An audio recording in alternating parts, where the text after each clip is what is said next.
Well, it started back in 2000, and I started getting pins and needles in my right arm and on my left, both arms right up at the shoulder.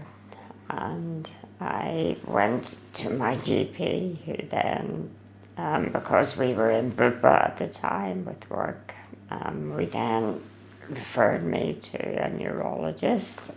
And to cut a long story short, it showed up on an MRI scan that I had an AVM right up at the top of my spinal cord. And at that time they said that they wouldn't touch it because it was, the outcome might have been a lot worse at that time. So I just went on with life, told not to go on roller coasters, not to take any risks and all that sort of stuff. And then in 2003, then it hemorrhaged. And at that time, then I was in the Royal and then Musgrave for rehab. And they told me I wouldn't walk again, but I did, even though it was with a cane, but I did. And then that was all okay then until 2022, and then I had the big hemorrhage. I had been in the kitchen, come into the living room, I heard a noise, come into the living room and saw Anne slouched over on the sofa. So I called 999, took her to hospital. They discovered then a bleed. And then in May, something else happened, but they said there was no further bleed. And then you had another episode on June 24th, 2022, where we ended up going to the Ulster Hospital. It was a Friday. We stayed in the Ulster Hospital overnight, and then we were transferred to the Royal on the Saturday morning. And then on the Sunday night then was when the much bigger bleed happened. And then that's when Anne ended up going to ICU and having surgery. She had to have a drain inserted into her brain to try and relieve the pressure and stuff then as well too.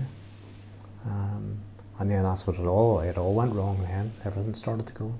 There's no running hospitals anymore. Hospital it's not a nice environment to be in, especially ICU. Whereas here, like it's peace and quiet in here. There's no more driving back and forward to hospitals. She gets to see her wee cat regularly. It comes in here because the cat, that was a once a month visit to the hospital. We are very grateful for all the help we received. Leanne in the Royal was great. She was the one responsible for the Christmas market trip out. She was determined that was going to happen one way or another, and it did. And then we happened to mention the cinema for our wedding anniversary. She made that happen. We actually had a couple of trips to the cinema. But I mean, all the staff, all the nurses in the Royal, all the nurses in ICU, fantastic. The nurses in the hospital, ICU, fantastic as well too. Couldn't say a bad word about it. So the Just Giving page was set up. As I say, the guidance then, some of the nurses suggested doing the Just Giving page, something I hadn't thought of. So we set it up. We launched it, we put it onto a local car forum I belong to. Those guys all started donating, sharing the link with friends, family, they all started donating. One of the guys from the forum actually contacted Belfast Live, which is when you got involved. Then you started sharing the link, and that was great help then as well. So there's a lot of people donated anonymously, and there's a lot of people left their name. Some people we know, some people absolute strangers who donated out of the kindness of their hearts. Well, to me it was emotional, very emotional. Sean, I'll let you talk.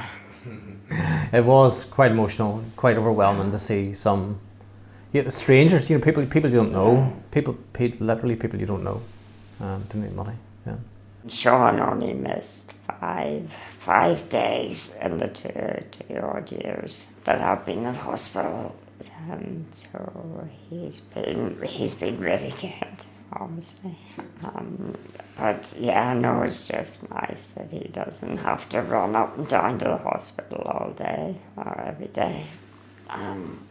And yeah, it's just so good to be home and all my friends and my family, my sister and her husband, like they can come round so much easier. They all live around Bangor on North Down, so it's just great to be able to see them without having to go around hospital time, visiting times.